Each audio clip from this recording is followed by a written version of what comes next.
नमस्कार, कथा क्षितिज में आपका स्वागत है।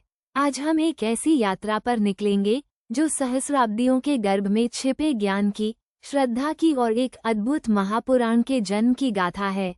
हम बात कर रहे हैं शिव पुराण की, एक ऐसा दिव्य ग्रंथ जो केवल महादेव की महिमा का बखान नहीं करता, बल्कि भारतीय संस्कृति और आध्यात्म के अनमोल रत्नों को भी अपने भीतर समेटे हुए है। कल्पना कीजिए उस प्राचीन काल की, जब स्याही और कागज का अस्तित्व नहीं था।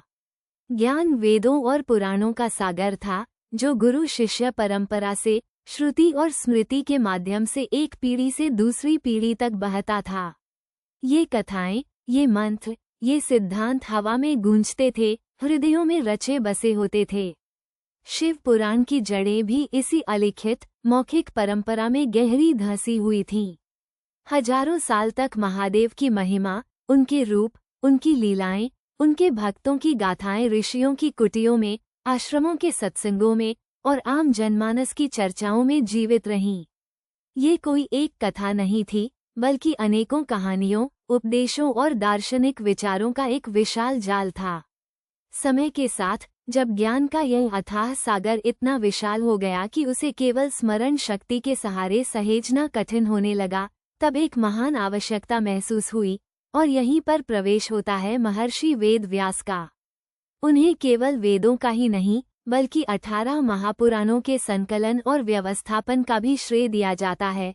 सोचिए, एक ऋषि जिसने अपने गहन तप और दिव्य दृष्टि से इस बिखरी हुई मौखिक परंपरा को सुना, समझा और फिर उसे एक व्यवस्थित रूप दिया। उनका कार्य केवल लिखना नहीं था, बल्कि उस विशाल मौखिक परंपरा को सुनना, समझना और उसे व्यवस्थित रूप देना था, ताकि आने वाली पीढ़ियां भी इस अमूल्य धरोहर से वंचित न रह जाएं।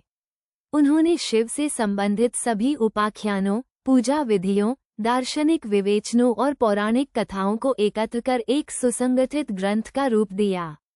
यह ऐसा था मानो बिखरे हुए मोतियों को चुन चुनकर एक सुंदर और अटूट माला में पिरोया गया हो।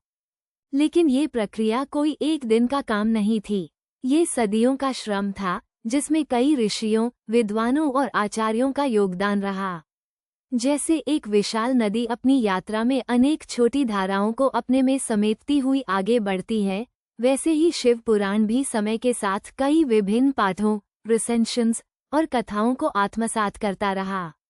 हर क्षेत्र में, हर संप्रदाय में शिव से जुड़ी अपनी मान्यताएं, अपनी कथाएं थीं, और धीरे धीरे ये सभी एक बड़े कलेवर में समाहित होती गईं।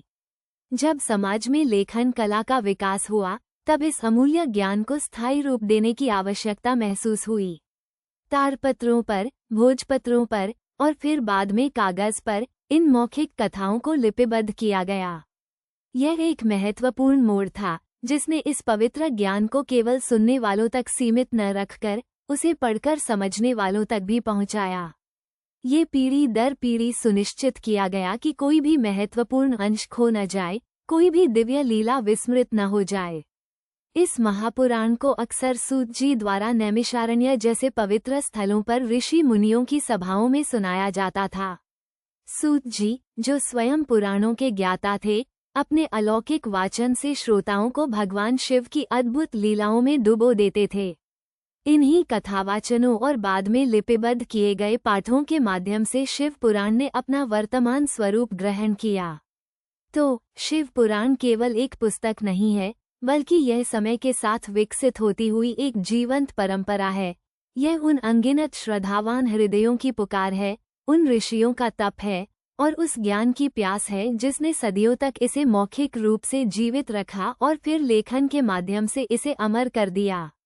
ये हमें सिखाता है कि किस प्रकार श्रद्धा और समर्पण से ज्ञान की एक अलिखित धारा भी एक विशाल और अविनाशी ग्रंथ का रूप ले सकती है। सदियों का ये तप, ज्ञान और भक्ति का ये संगम ही हमें आज शिव पुराण के रूप में प्राप्त है, जो आज भी करोड़ों शिव भक्तों के लिए प्रेरणा और मार्गदर्शन का स्रोत है।